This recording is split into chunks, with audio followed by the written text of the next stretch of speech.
Ginny and AJ would like to acknowledge the traditional owners of the land across the countries now known as Australia and the United States of America. These lands that were never ceded but violently stolen from the oldest living cultures and civilization on this planet. We would also like to pay our respects to the elders past, present, and emerging, for they hold the memories, traditions, culture, and hopes of a brighter future for us all. It's also important that we acknowledge the Gumaroi, Barkinji, Lachi Lachi, Birigubba, and Waka Waka ancestors and elders of our bloodlines, whose shoulders we stand on. Without them, we do not exist. It's through them that we carry our pride, strength, and resiliency. We must always remember that under this concrete and asphalt, these countries were and always will be on traditional Aboriginal, Australian, and Native American land.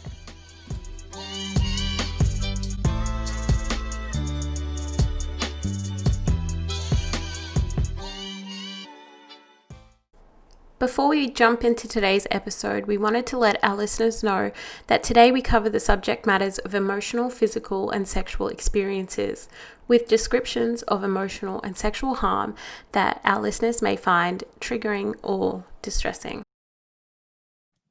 Hello, everybody. We are yet again so excited to have you back for episode 3 of Unapologetically Black. How you going, Ginny? Oh, sis, can I just say that I'm super excited because this is our 3rd episode. And I know when we started, we were like, let's do this, but we're actually 3 episodes in. I know. And guys, your amazing support. Ginny and I just constantly giving feedback to each other, how you guys have been reaching out to us, touching base, and letting us know that you've been enjoying the content. And that in itself, guys, is the biggest motivator. I want to be crystal clear, honey. This is not monetized. It is literally grassroots. We are just at the humble beginnings of Unapologetically Black. So by you letting us know that you are enjoying what we are creating is our wealth at the moment, honey. It is. It's what's getting us through. And we see the comments, especially on YouTube as well. I've been meaning to respond, and we will. But yeah, thank you so much for being so supportive. I think everyone loved our last episode because I got so many messages. Well, they want to get ready for this next one. So we are talking about sex. So we're not talking about it in the Western way. We're not talking about it in any way that it's ever been discussed before. Now, we are talking about sex in a way that is culturally appropriate for our own upbringings or our own identities. But most importantly, we are talking about sex from the perspective of 2 Indigenous women that do not fit Western standards of beauty. Now, what we need to stop doing is homogenizing or making the Indigenous experience the same thing for every single Black woman, because what that is going to do is create space for exploitation, silencing, and further oppression. So when we're diving into that oh bitch, I'm already your girl's already stuttering. When we are diving into today's topic, please understand it is nerve-wracking. Please understand that it is difficult to talk about, but please also understand the importance, the impact, and the space that we are taking up as 2 Indigenous women talking about sex. So what we're going to kick it off with today is just touching base on what it means for us to have our own sexual experiences and or liberation and lack of.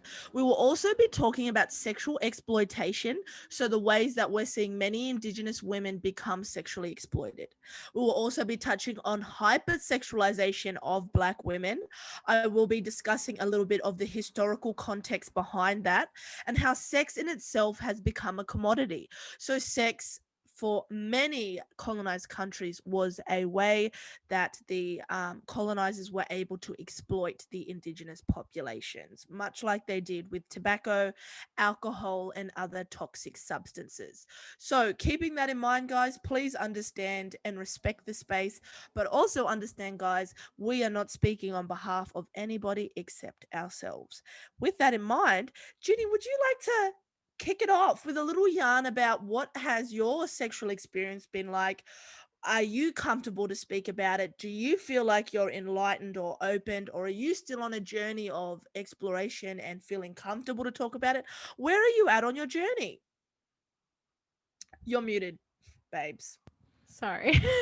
You're like, Keep forgetting that I'm doing it. Well, yeah, that's a good question, AJ. Actually, when we said we were going to talk about this particular topic, and I think coming off our last episode as well, we touched on sex and what sort of who we were. I did a lot of researching and looking at different articles and watching lots of YouTube videos on particularly, I guess, Black women and sex, because I mean, when we talk about sexual liberation, and we sort of touched on this before we jumped on, is that I don't know what sexual liberation is. And so I'm not sure I'm sexually liberated. And I guess if I'm asking that, then I'm probably not, right?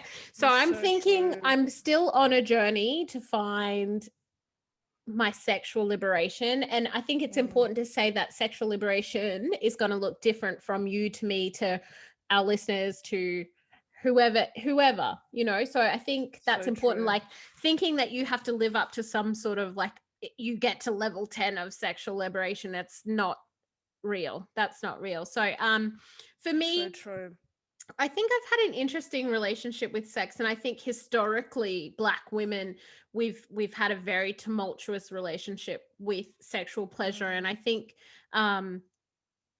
at times I have felt like I needed to hypersexualize myself in my sexual experiences to, in a way, to like convince myself that I was developing like a connection with someone, you know what I mean? Like I had to do all of this dramatic shit. Doesn't make sense to like. That makes sense. Oh, now I'm into you because I'm doing. Or all now of you this know stuff. that I'm interested. Or now you know that I have the capacity to do this. Right. Because that's the thing. We naturally aren't seen as valued, or we aren't naturally seen as appreciated as objects of beauty, but obviously objects of sexual desire or sexual needs or accessibility. Exactly. And that's what I think you're exactly describing. So please keep going on. So I guess doing like hypersexualizing myself and my experiences to let and create some sort of meaningful, what should be a meaningful connection. And in a way, I like forced it so much. And I'm talking about when I lost my virginity and in all through my 20s, even up until now that I guess I'm exploring myself more, my sexual identity more, and what is comfortable for me and what works, I can reflect and see how I was definitely hypersexualizing myself, and then having these really horrible sexual experience in like waiting for things to be done. Does that make sense? Like just being like, I'm doing all of this and just being like, this is horrible. It made me feel gross. It made me feel dirty. And it's not always like that, guys. Just no. No. But quite often it is though, Ginny. Like I'm 28. It is. About to be 28. It is often like, oh my God, that's so gross. Oh my God, why did I do that? You're a waste of time. Or like, I've got to do this. I'm going to call you daddy because that's what you're into. And even though that doesn't feel right for me, that doesn't feel, you know what I mean? So I guess for me, I'm still very much on a journey of finding out what sexual liberation looks like.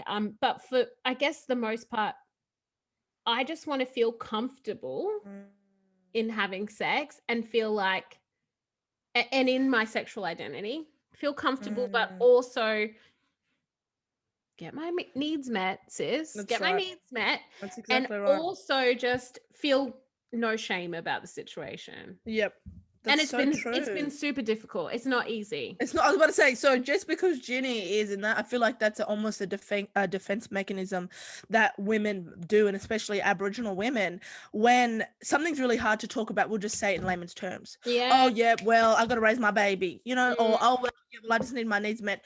We just do that. We literally just break it down because the reality or the profound effect that experience is having on us, it is too difficult to communicate to you, and most importantly, it's exhausting.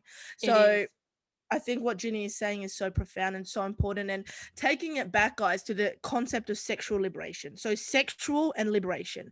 Let's break it down. This is a specific movement that was spread throughout the Americas in the 1960s, where women were, breaking down things such as being called a slut, wearing specific types of clothing, specific jobs or professions, and premarital sex. That's what they were fighting against during that period. But let's be really crystal clear. These movements that happen even within our own country for mainstream society, they do not trickle down to Indigenous Australia. Not at all. Do you want to talk a bit about that, sis? Get into it. Well, I just think like we don't ever see information catered for us. No. Does that make sense? Like, I don't know if I'm using the right word. No, you're using the right word. Don't say that. I don't ever see sexual health videos or sexual health toys.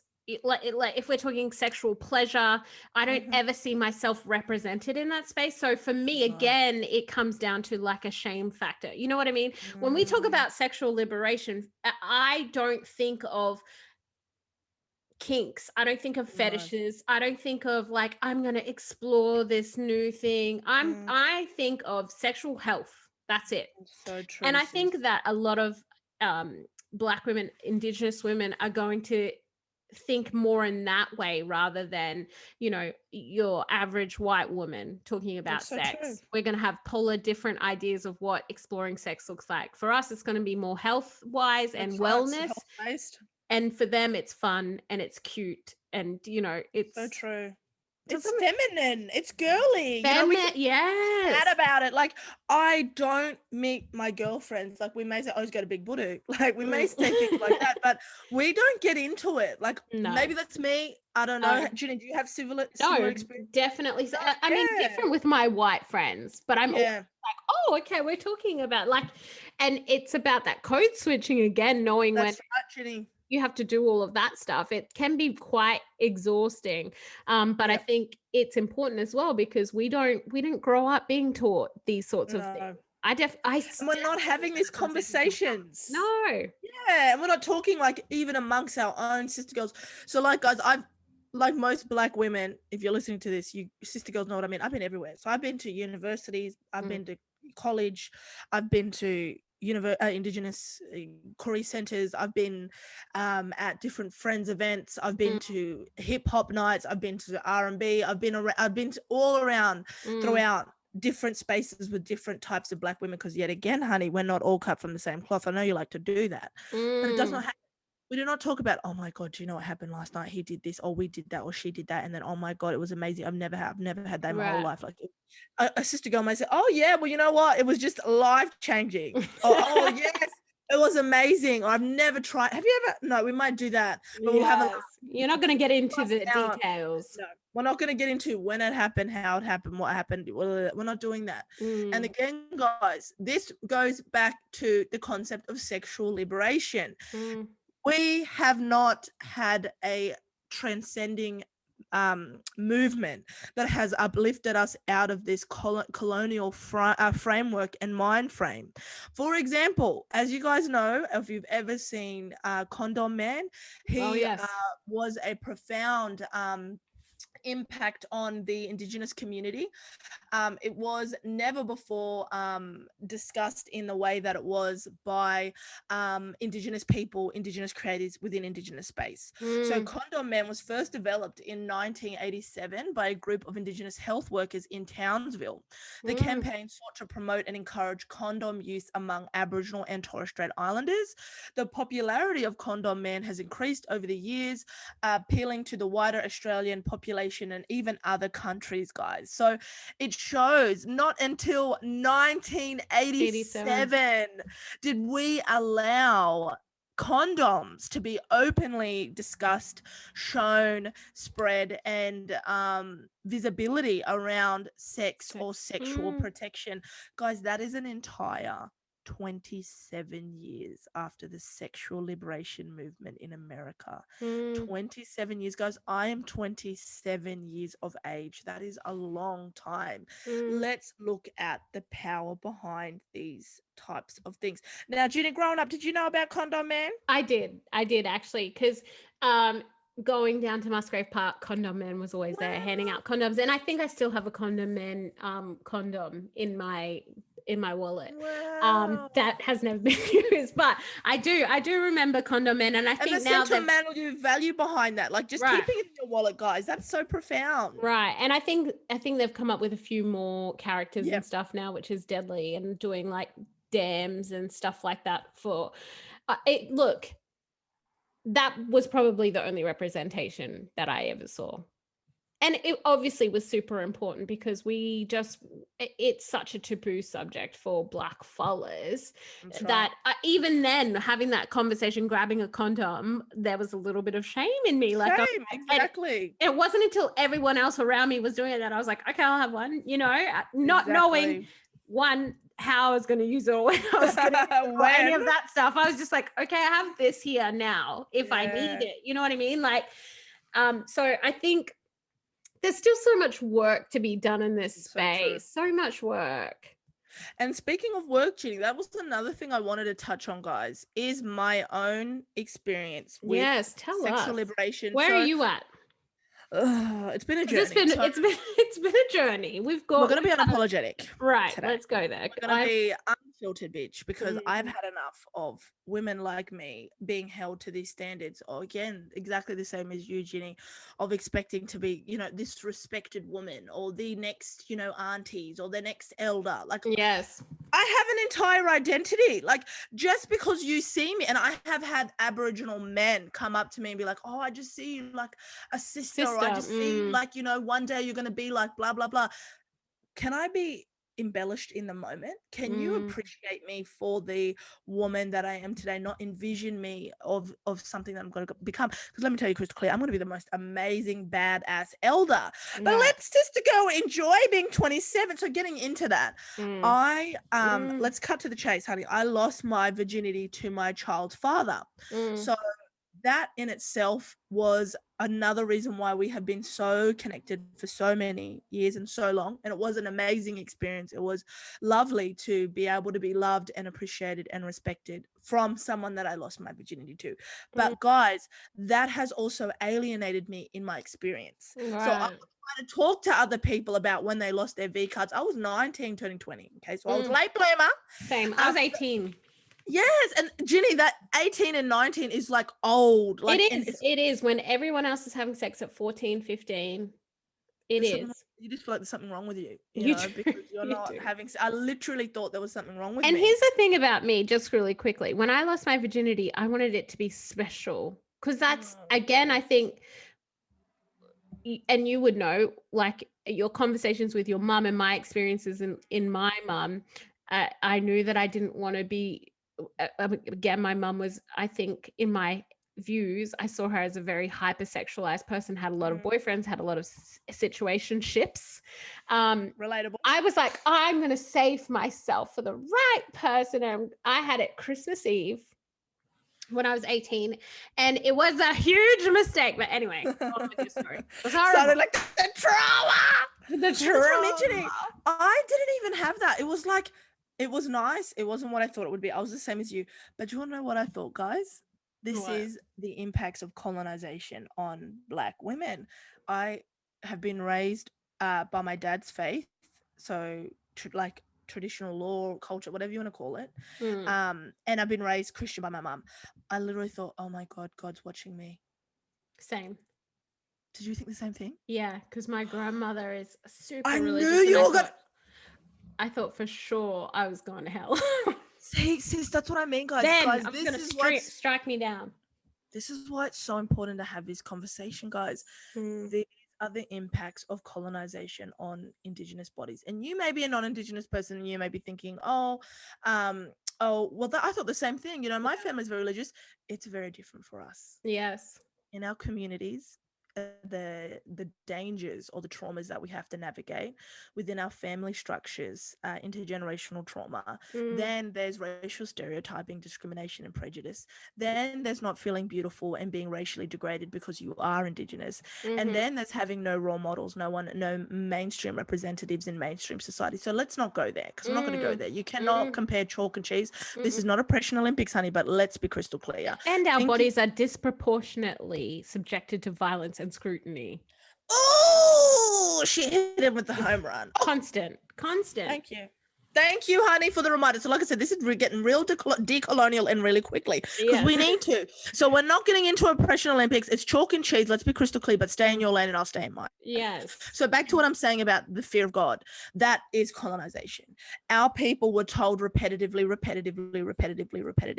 If you do not do as what the Bible tells you, God is going to punish you. He is watching you. What that is called, guys, if anyone is interested in really analyzing the role of God in relation to colonized population, panopticon. We are constantly in a state of distress, vigilance, hyper anxiety, all of the above, and that is from the society, but it is also those colonial shackles. So I was there thinking, no, God's watching me. This is terrible.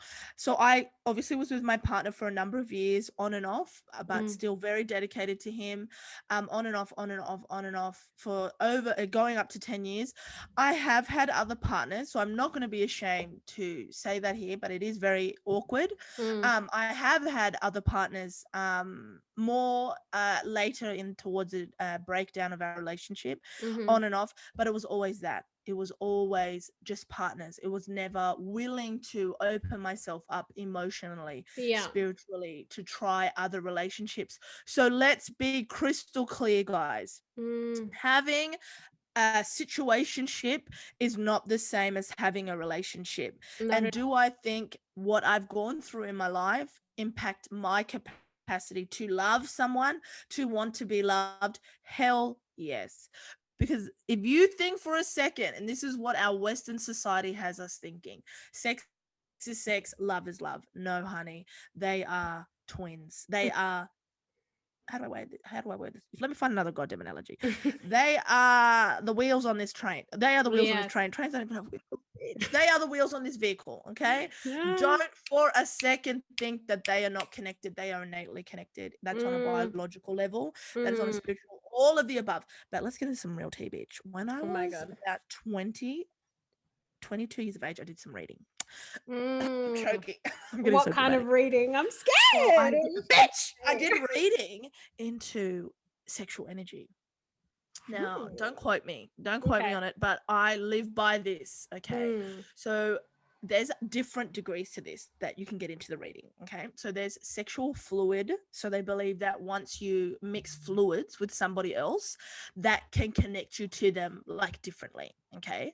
But there's also biological things to that, okay? So if a man is having sex with another woman, right, at the same time, this is biology. I just read this. As in having sex with you and having sex with someone else. Just someone else. You have to say he's having sex with you, but he's having Becky. Okay. On Tuesday, okay, but not in the same goddamn bed, Ginny. No, reel it back, bitch. At separate times. And throughout, but regularly, okay, regularly. Yes. Okay. He can change your menstrual cycle. I believe times that. He can change the pH levels or the composition of your vaginal discharge. That is a power that intercourse has. Now, getting back to another level, I always knew that the energy that was shared between me and my child's father was profound. I always knew that because I'm very intuitive, and as a young person, and now I'm always very intuitive. So I believe when I knew that that was a man that I wanted to also have a child with, okay, let's get into that. I believe I specifically chose my child's father on a biological, a spiritual, and emotional, a DNA level, you name it. I chose that man. Battle of the strongest, fittest, whatever you want to call it. I chose that man because I knew that we would have a strong, powerful, beautiful child. Yeah, that's some other tea, honey. We're gonna get into that later, but let's get back into this sharing between sexual partners. So I always knew when I'm having intercourse with this man, man. He don't make me feel drained. He's not making me feel like shit. I'm not depressed. I'm not off or just, all over the place. I'm not messy. I'm not like a crack addict. I don't oh my God. Like, it was just very natural, organic, uplifting, powerful, all of the above. And the reason why I was balancing that out, because as I was growing, I was meeting and I was talking to other women about their sexual experiences and learning from them. And that is the importance, guys, of people telling you, oh no, I had sex with him, I just felt terrible after. That's the importance of talking about that, feeling confident enough to say that. But as I said, as I had other partners, or even not even sex, guys, just intimacy across the board, I was left feeling drained. That is getting into that concept of sexual energies, sharing that positivity, people literally taking from me, not even sexually, because you're willing to participate when you're going into these sexual relations, but you aren't willing for them to take your spiritual energy, bitch. That is, can I just say, I am fucking mind blown. One, because you said, Google it. One, because I know what you're saying is it. Like, I've thought that before. Like, and this is the thing, is like, I have always been really, not always, I've definitely, look, I've definitely probably had a few more sexual partners than you, AJ. Yep. Do I wish it was that way? No, but I was about to say, exactly, Ginny, but you will never know how many sexual partners I've had. Well, that's it. Because you can't. That's me. And do you want to know why I haven't? And do you want to know why I won't allude to that? And Ginny, I would encourage you as well as other women. Why is Don't that? ever tell anyone. Don't ever tell anyone. Don't ever let anyone know how many partners you have, because we live in a white, misogynistic society. It's never okay. Don't ever.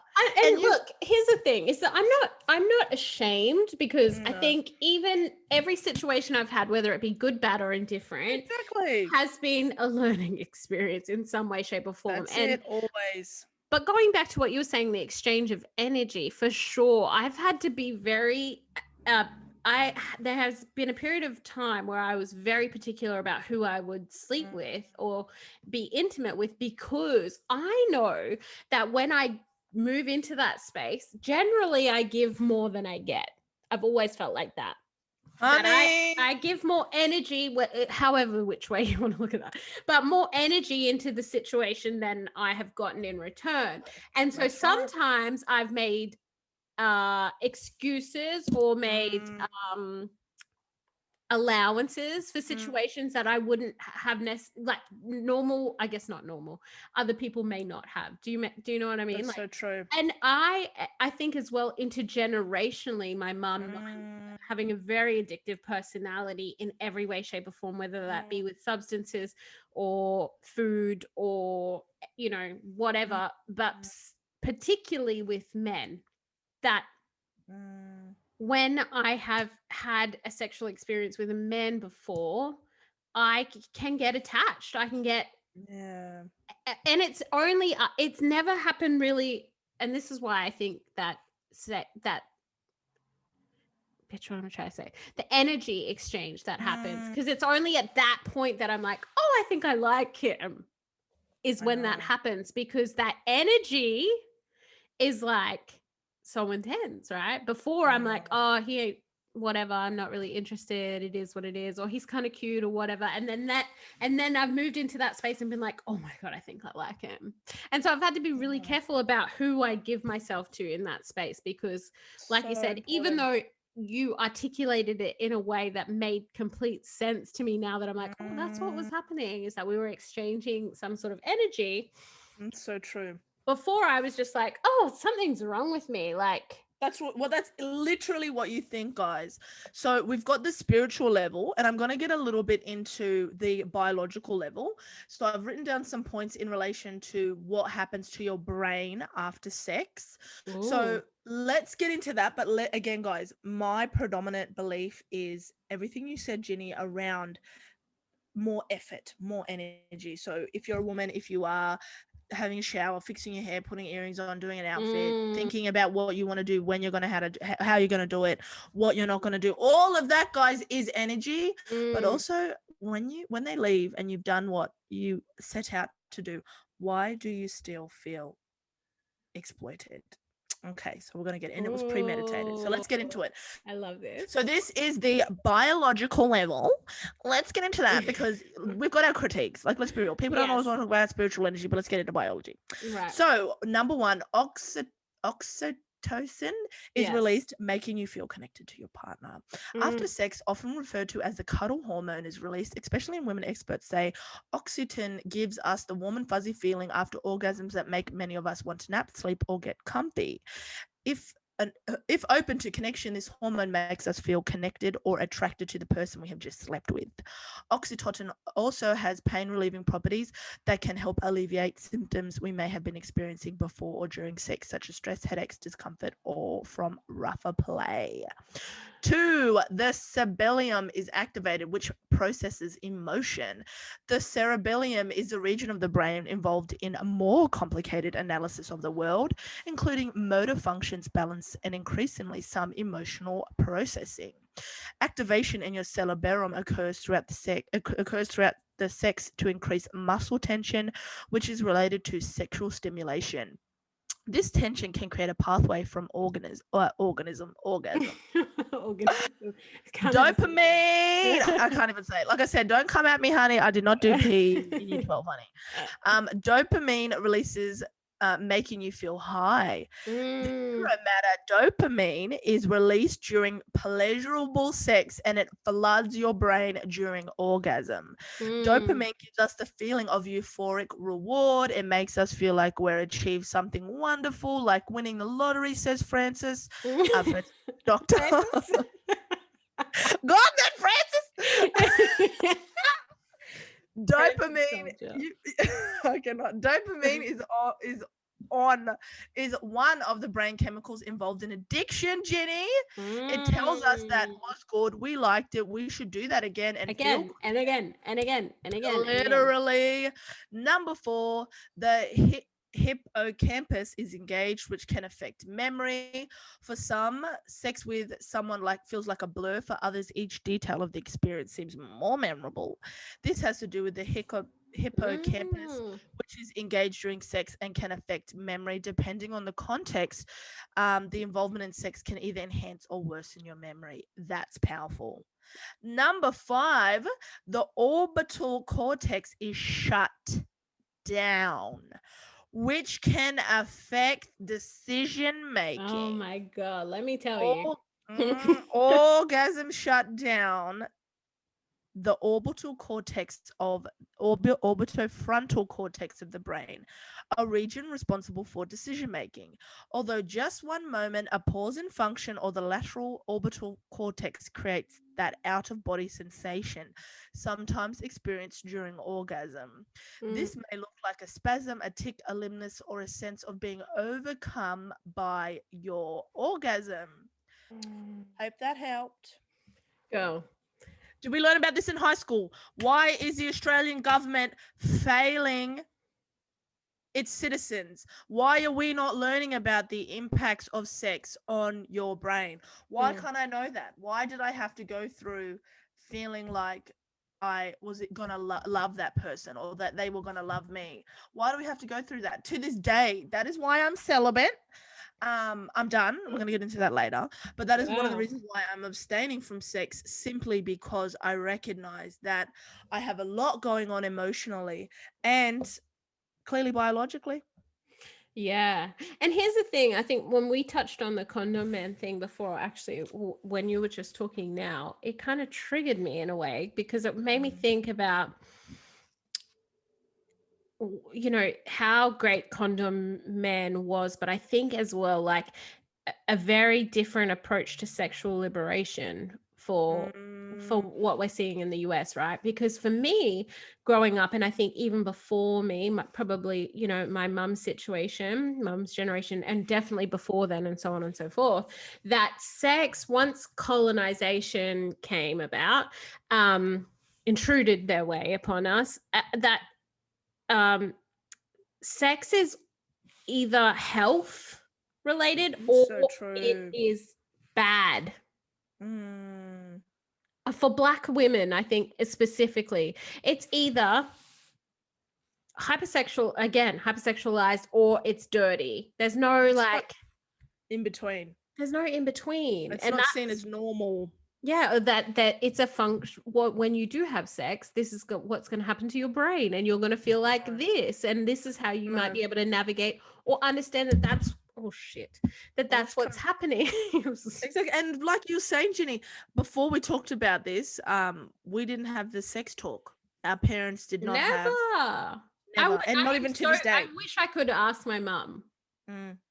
I wish that was something that I got to experience, because I would be interested to hear what they have to say. Yeah, because I think in my experience, what I've seen, that it would be very, very different conversation to what we're having now. And I think that that's harder as younger Black women, not super young, but we're, still younger, still kicking it along, is that we're in this weird space of like seeing hypersexualization, especially as Black women. We're seeing twerking, we're seeing video vixens, we're seeing love and hip hop.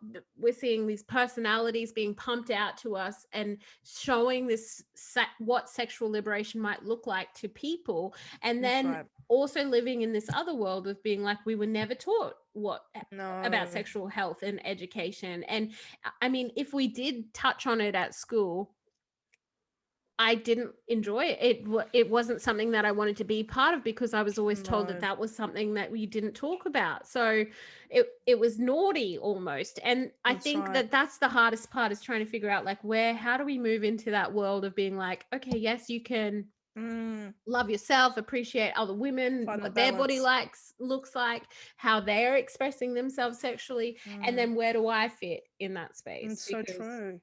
I'm finding it very difficult to navigate, because I feel dirty, and then I feel like, oh, this feels kind of nice, like doing this and wearing what I want, feeling like this. And here's the thing, another thing that I'm sick of is that why is it that when Black women talk about sex that we become sluts? Thank you. Where do we have to go with that? Like, how do I then decide that I want to be sexually liberated in a way that's public? It's so true. That sounds so unsafe to me. But I know what you mean. Why are we not comfortable enough to talk about these other things that non-Indigenous people are able to? And then once we do speak about them, why are they still not appreciated? Why are they not being respected? And I'm saying that I have never heard conversations like this before, but that doesn't mean that Black women haven't attempted to have them. No. That doesn't mean that there is another podcast out there. That doesn't mean that there's not another radio host out there who's talking about this, or a book. What we are saying is it has not found its way to Ginny or I'd like to say a lot of our audience. And if you do know anyone in the Indigenous Australia space, let us know, because we would love to yarn to them. But even getting into hypersexualization, I really want to talk about this. This is something that has becoming ever so more apparent in relation to Indigenous women. And that is something that we experience in our communities or within Australia. But now it's becoming ever so prevalent on social media. And I would like to say that this is an issue that a lot of women of color in this country experience. So we experience fetishization, and I would like to say racial degradation to all different severities and all different levels. And that is the reality of living in a Western society that judges you on what your complexion is. But what I would like to say, when analyzing or looking at the power of social media, it is inherent that we talk about exploitation. It is inherent that we talk about the history of this country and Indigenous women and our notions of acceptability, desirability, and what's okay.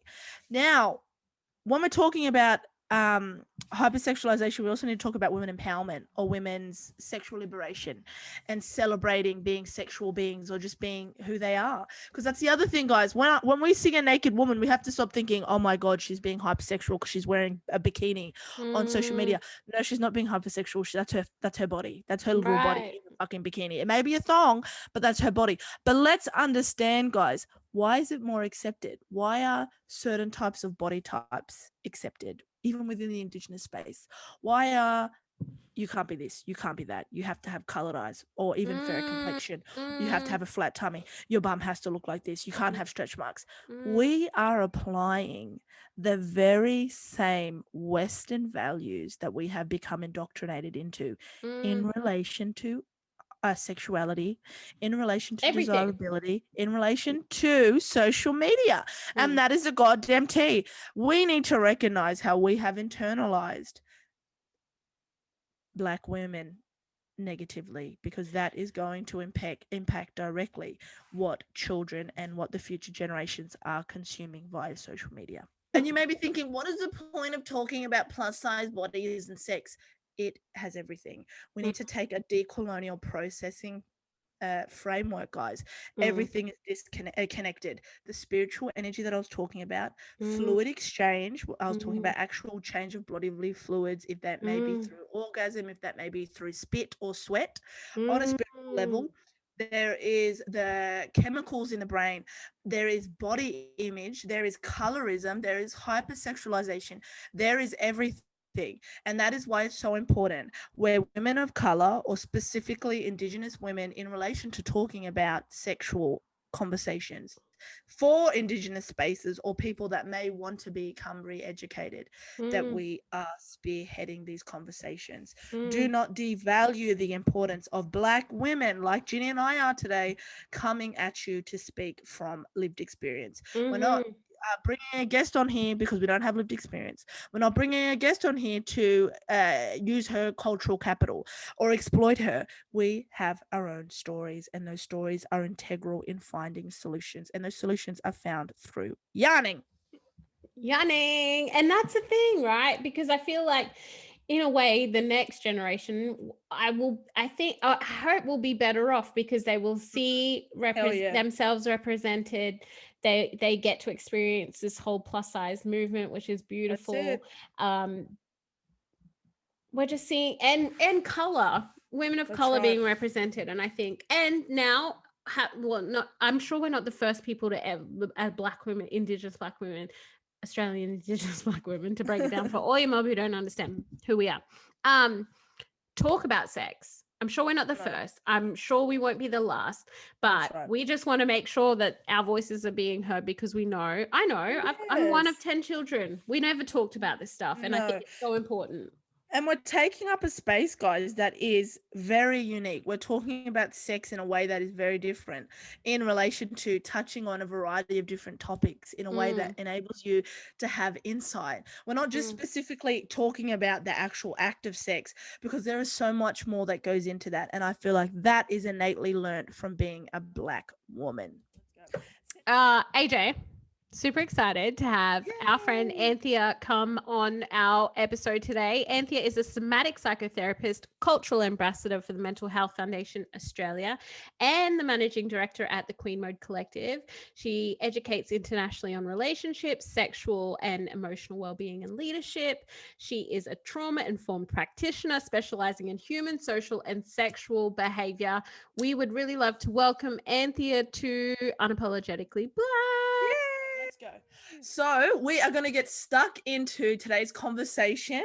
We are ready to push the envelope, as we could use wonderful, many magical metaphors. We're going to stick to that one for today. But let's get yarning, ladies. Let's get into the juiciness. Let's get into the awkwardness, the importance of discussing, sexual identities, anything sexual in relation to, I guess, Black and brown bodies.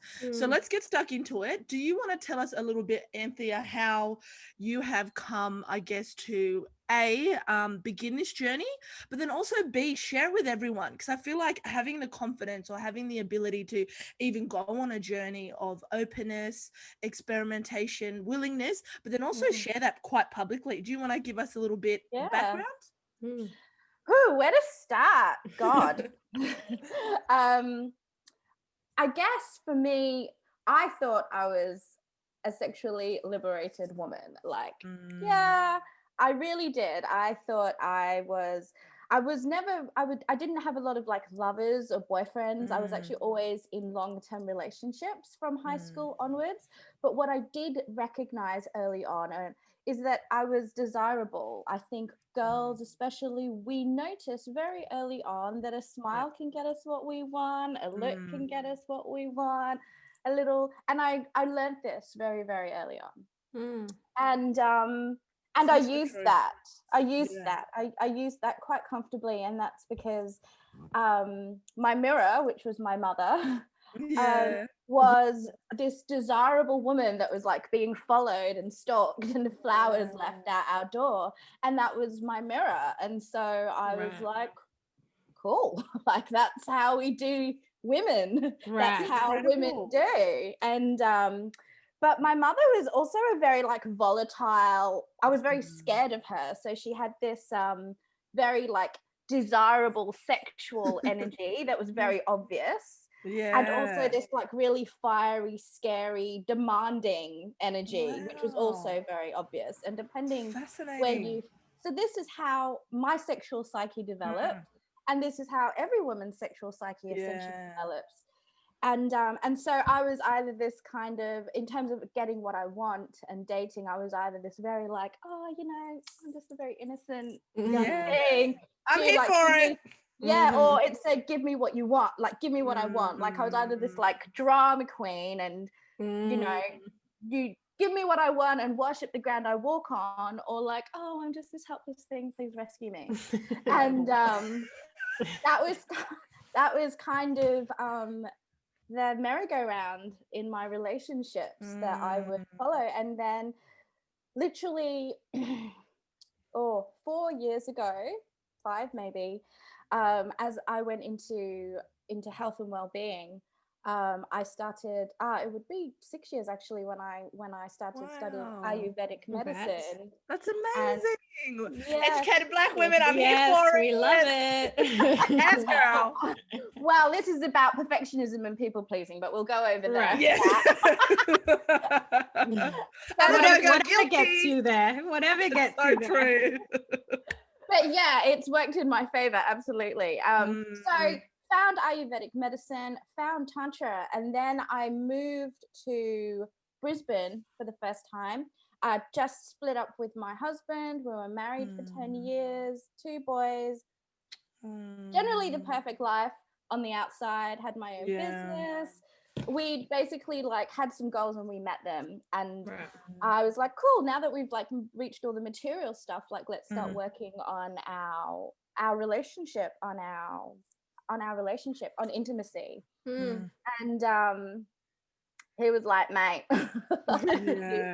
super Aussie. He's like, you know, he was basically like, you've got the house, you've got the kids, you've got the cars, you've got the holidays, like what more do you want? And he said this to me on the phone because he was FIFO.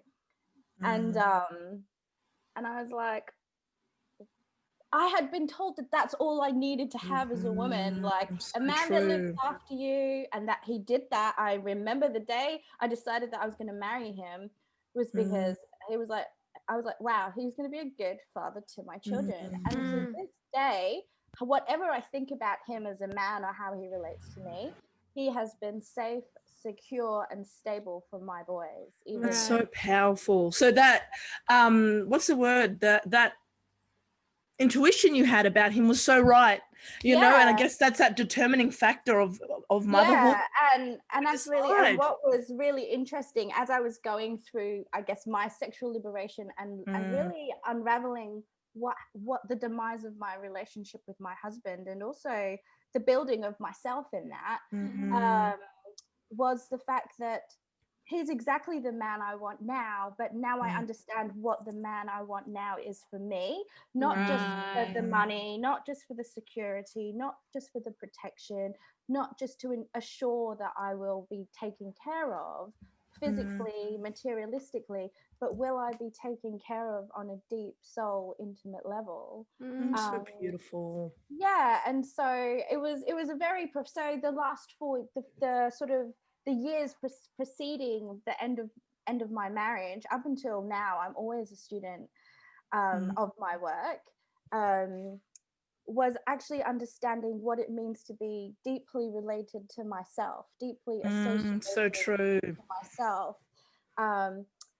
separate from society, separate from my identity and anybody else's, and just coming back to an intimate relationship with myself, and how I engage with the rest of the world, my children, my partner, my peers.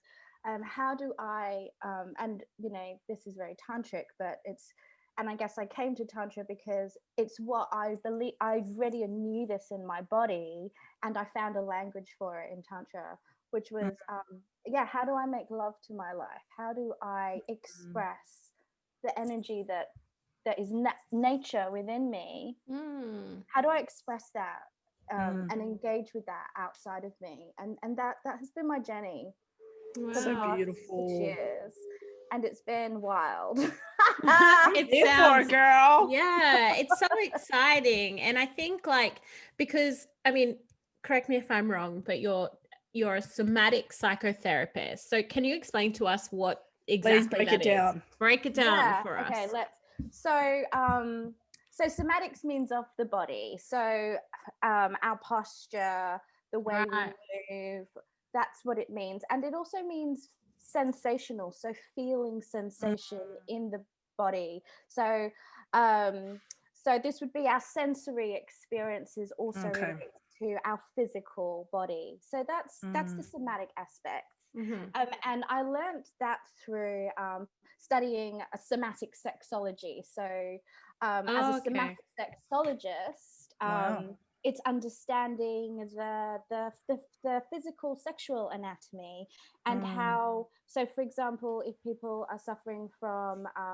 painful sex, or they aren't able to orgasm, or they aren't able to relax during sex, I can teach them how to actually prepare the body to experience a fulfilling sexual experience. Wow. Again, it all comes down to feeling safe in the body and feeling safe in ourselves. So powerful. Because for a lot of our listeners right now, and they may be non-Indig, but I'm sure a lot of them are Indigenous, we have never had these conversations. So even if you looked across media in the last, I don't even know, let's give it 80, maybe even, no, let's not even go that far. Let's do 50. In the last 50 years, we've never seen Indigenous people being able to talk about that, like, and also culturally. So guys, I'm not going to be stupid. I'm going to really identify. We have men and women's business in Indigenous cultures throughout this continent. It is very different for each tribe, each clan, and specific family, guys. So don't even try and come at us. You guys understand that we are in deep recognition of our roots.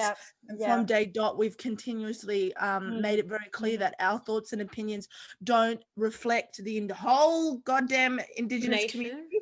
Because we can't let that prevent us from talking about these things, or even being aware, or allowing other people to talk about them to us. Do you know what I mean? We can be listeners, like Anthea's here today.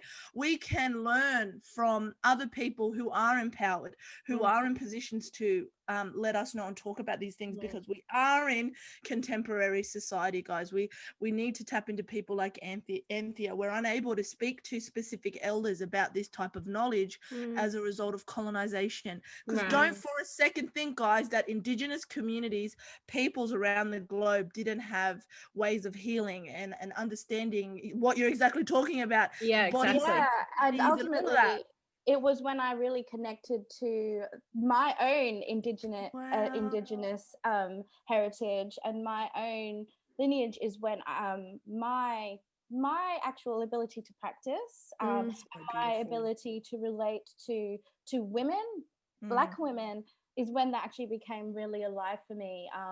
I did some research into tribal female tribes in Africa. And really understood the makeup of the Black body, from genetics to biophysicality to neuroanatomy. And I've done a lot of esoteric initiations. And so things were becoming alive for me exponentially. And being a very mind-oriented person, I was like, I need to make sense of this. I'm going to go study everything I possibly can. I love it. It's so amazing that you're finding empowerment in the culture. You know, you're not letting it hold you back or even staying dated, because again, that's like a Western concept that, oh, we're in traditional, we're in contemporary. Rather, people like you and women like you especially are showing that it can be something that's evolving and moving, if that makes sense, because we need it. Right. We can't leave it back in the 1800s. We need it now. I opened my clinic. When I opened my clinic, the slogan was "Where spirit and science come together," because that was my journey. I actually had understood my experience as a woman through spirit, through being open to what was happening to me. And being guided by that, and then using my intelligence, using my intellect to go and then understand that, to go and apply that and share that knowledge. And I think for many women that I guess I feel like, because I do believe, and I feel like this is going to be controversial. Say it. We're here for it. I do believe that if you're raised by a Black mother, a Black woman, even if you're not even raised by her, but if you have the influence of a Black female matriarch in your world, there is a level of being and a way of being that even if you're not even related to, if you're not even aware of it, like you just flourish in I agree with that 100%. Anthea, I'm so glad you've said that, because I truly believe, like you said, if you have a Black woman around you as you are growing up, spatially, it may be your mother, it may be an auntie, it may be a bloody auntie-in-law, you know, it may be a neighbor or your best friend's mother. Your nana, exactly. If you have that Black woman in your life, it intrinsically shapes your own identity and your understanding of others. If you are a Black woman, have you met other, let's say, African-based or African connectedness? Are there other African, there are very few. Islanders, Aboriginal? I have yet to meet an Indigenous Australian sex therapist. I've never heard of it. I know that there are, in America, there are many, and those are the people that I generally follow, is the women in the US. That makes so much sense. That speak openly to Black sex.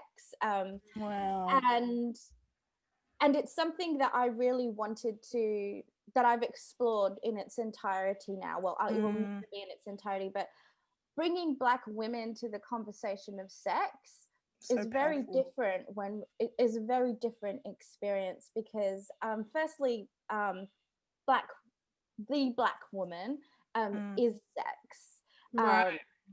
And she said it here, guys. She said it here. And I speak to that from both a physical experience, an emotional experience, a spiritual one.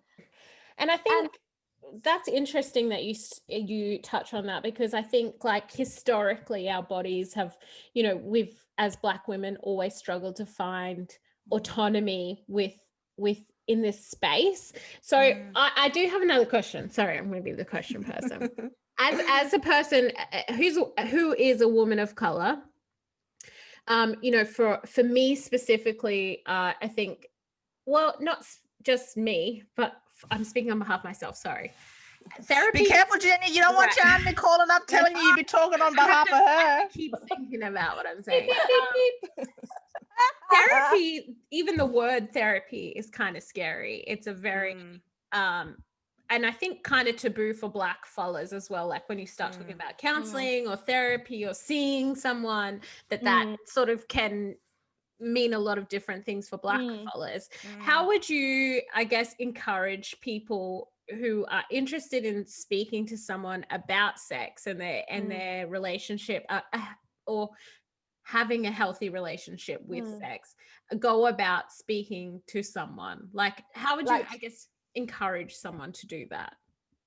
I think especially for women, like these just quickly, I guess it's easier for me to illustrate because it lands in the body when I speak in illustrations for women, rather than saying do this, because it's a cognitive process that the mind has to decide is right or wrong. Right. So I'm just going to share something with you guys. Mm-hmm. Men find it really, really easy to get their needs met. Mm. They've been told that that's exactly what they're supposed to do. And women have been told that it's really, really easy to meet other people's needs. And we've been taught. So when it comes to our own needs being met as a woman, and again, I'm being very, very general here, but I feel it's something every woman to some degree can relate to, whatever her family background and dynamic. But when it comes to seeking help for ourselves, more often than not, a woman will do it for somebody else. Right. True. I've got to do this for my children. I've got to do this for my mother. I've got to do this because the world needs me, that XYZ needs me. And so, whereas a man's like, I've got to do this, otherwise I'm not going to be able to, blah, blah, blah, you know? So true. Very, very different dynamic. And so for any woman that feels like they need guidance and support in that, I would ask them to ask themselves, who am I doing it for? Right. And why? Let's talk about shame, because again, we're being culturally appropriate, guys. So specifically for Indigenous people and Indigenous women. So I think cultural protocol around sex, and I'm speaking from lived experience. So from my mother's family and my father's, sex is not discussed point blank, period. I tried to talk to my father about where my sister and I were conceived, because culturally that has a very big significance, where you're made, and both me and my sister were made conceived in Wilcannia. But the point of talking about this is he didn't even feel comfortable to talk about conception. Okay. Right. So we have Aboriginal fathers or Aboriginal men who are following strict cultural protocols, guys. So there's layers to this. There's layers to unpacking why we're not having open sexual conversations. But we also have to recognize we're in a storm. We're in a cyclone where we're getting, globalization. So we're seeing lots of stuff from America, lots of stuff throughout Asia, other communities as well, and their ways of being and existing, such as Africa or the Pacific Islands, or even other parts throughout Europe. So I guess my question for you, Anthea, would be around the concept of shame, because again, guys, this is a concept that is very prevalent within the Indigenous community around, oh, that shame, I'm not seeing a psychologist, oh, that shame, I might be seeing a psychologist, but I sure as hell I'm not telling you. Right. Shame with even talking about, like, oh, well, you know what, I like to be choked, you know what I mean? Like, or I've lost my virginity, or I'm worried about my sexual partners, or I'm worried I have an STD, and that's been a big thing for our community, is trying to remove that shame from sex, and not even like AJ said, the cultural protocol stuff that happens, but we're talking even just sexual health and making sure that that's so important. It's so important, and something that we need to stop being shamed about. So yeah, I think that's a really important and powerful question. And I think in this context, this is actually, I feel there are many facets to shame in this context when we talk about the Indigenous experience. Because first of all, there is the shame of being colonized. There is the shame of not being your own. There is the shame, there is the shame of trying to fit into a society and experience an environment that's not made for you. There is the shame of having to reject yourself or others to be safe. There is that just in an instance of how we're born, or what we're born into. So for our generation of women, where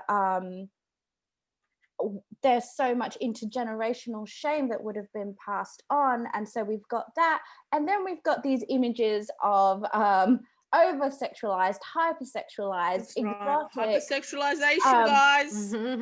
Of the Black woman. And it's like, so I'll give you an example, and I think this really carries across to most colonized Black women's experience, generally speaking. So, South Africa as a Khoisan woman, colonized by the Dutch.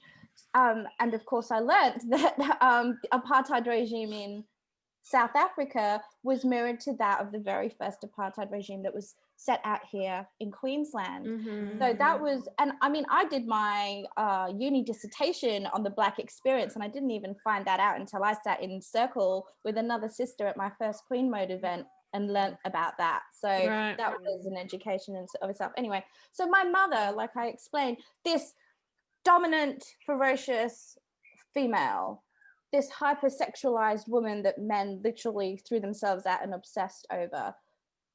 If I was to talk about sex, like literally I had to go wash my mouth out with soap. If I was to mention boys, I remember, you know, the first time a boy came and knocked at the door for me, I wasn't home.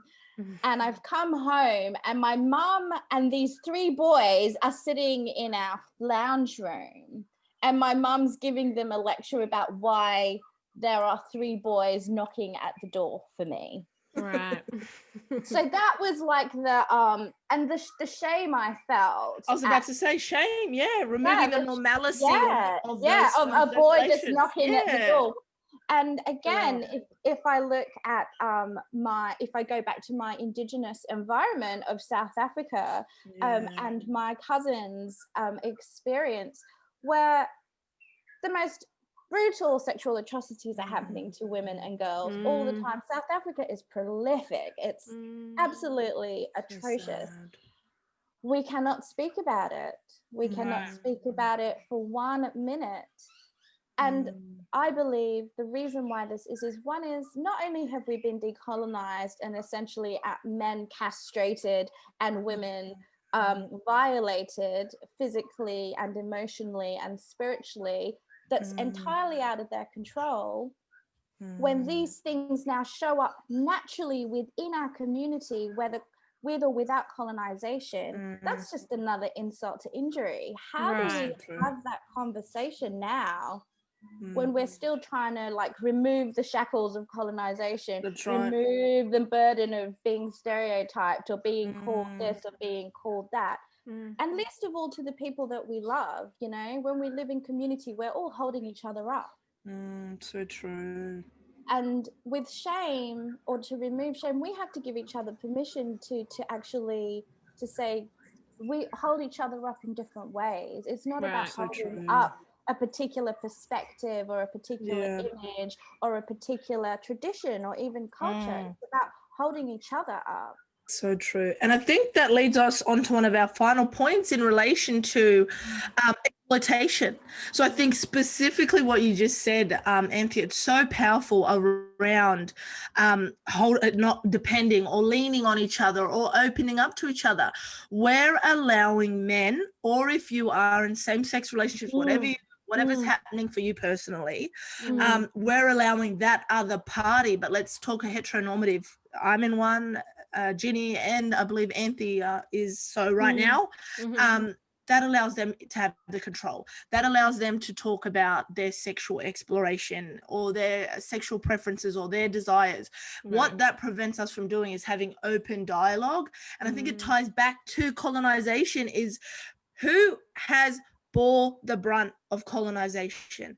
Black women. We would not have any POC on this globe if Black women or women of color, whatever title that group may identify via, if we did not endure what we've endured, if we did not continue to be able to strive forward, and not just move forward, guys, I'm talking strive throughout it, contemporary, historically, pre-colonization, post-colonization, whatever you want to call it, we would not be here today. So do you want to talk a little bit more, Anthea, about exploitation, just across the board? We don't have to specifically even talk about anything in any area, because I just think it's such an important point.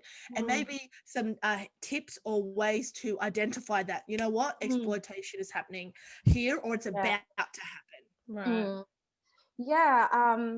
If we keep it to, because again, that's such a huge topic. I can imagine, And like what I would, first of all, language is like a huge thing for us. I have this mantra, our words create our world. So it's like, what does it mean to be exploited? So you true. know, It's what does it personal, actually, so what does it mean for me to feel exploited? When do Mm-hmm. I know, wow, like this person is exploiting me? Right. To identify exploitation in, let's say, a relationship context. And again, when I speak to, for me, we are human beings, and we either exude masculine energy, which is a specific thing, or we exude feminine energy. One of the first things I teach my clients is, are you masculine or feminine dominant? Until you understand that, you're feeling all over the place. And until you understand which you are and you're comfortable in that, then you can start understanding how you relate to the world. Anyway, so to identify exploitation in the sense of a relationship is, has there been consent here? Am I feeling safe here? Am I feeling validated in my requests? Are my requests being heard? So what that looks like is like, hey, babe, I really love it when you rub my back. Okay. Oh, that's great. Would you like me to rub your back? Not now. Okay. There is a beautiful dialogue there. So let's look at the context of, so I'm using exploitation in the terms of abuse here, in the terms of being in an emotionally or physically abusive relationship. So now you might have an argument. You might have an argument with your partner, and he or she, you like, I really want to talk about that thing you did. Oh, look, let's not talk about it. Let me just rub your back. I know how much you rub your back. I know how much you love having your back rubbed. Okay, we don't need to talk about that thing now. Oh, but it's really making me feel a kind of way, and I really need to talk about that. Oh, babe, look, you've been busy all day. Let me just give you a massage and rub your back. So, and you might relent and go, okay, cool. Like, that's really lovely. Get your back rubbed. So you might then bring it up again. Hey, can we have that conversation now? Oh my God, I rubbed your back. Like, what more do you want? And now it turns into a conversation. Perfect and now suddenly, now you're feeling like you're ungrateful. Again, shame. He did the thing that I liked. Like, what's my problem? So most women, we internalize our shame. Men externalize their shame. Men tell you that you're feeling shame. You should be shameful when they feel shameful. When women experience shame from others, they internalize their shame and they feel shameful. So you did a shameful thing to me, that must mean I'm shameful. Right. Or you did a bad thing I to me. did something wrong. Yeah, it must be It's me. Men's like, I did a shameful thing. It must be you. Right. And again, general, but in the sort of general context of relational dynamics, this is generally how it will manifest itself. So exploitation in emotions is taking the things that you love and using it against you, taking things that make you feel good and using it against you. Again, physically, it could be in a sexual experience is insisting that you've said that you like this thing, and now it's like, okay, well, I would like to watch you do it with somebody else. And that's like a hard no, but you like it, why not? So it can manifest in various different things, but I think exploitation as a whole is taking something that's innocent and muddying the waters around it that makes you feel a certain kind of way. So true.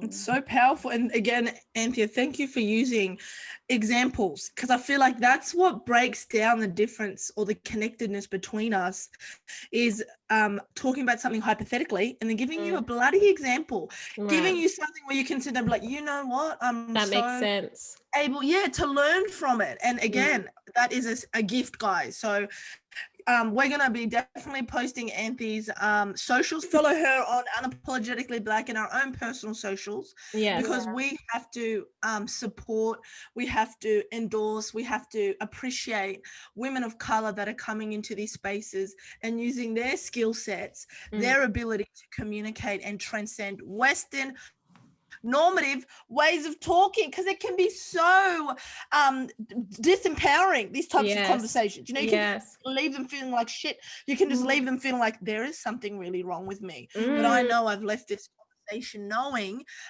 this is a journey, you know, and there's so much to be learned. So thank you. Thank you for coming and speaking to us.